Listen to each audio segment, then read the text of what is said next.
The time clock option can be accessed simply by clicking on time clock. In here, the employee needs to enter their employee number by simply typing it in or swiping it in with a magnetic or barcode card that you have made for them. The rest of the information will be filled in automatically as soon as they click on the punch in, punch out button.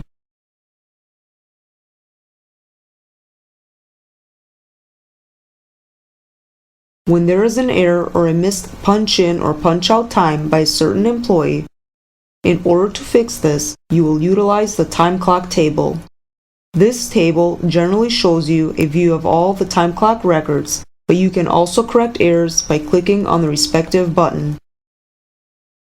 Enter the correct date and employee number. After you find this record and do your changes, you can go back to the main menu.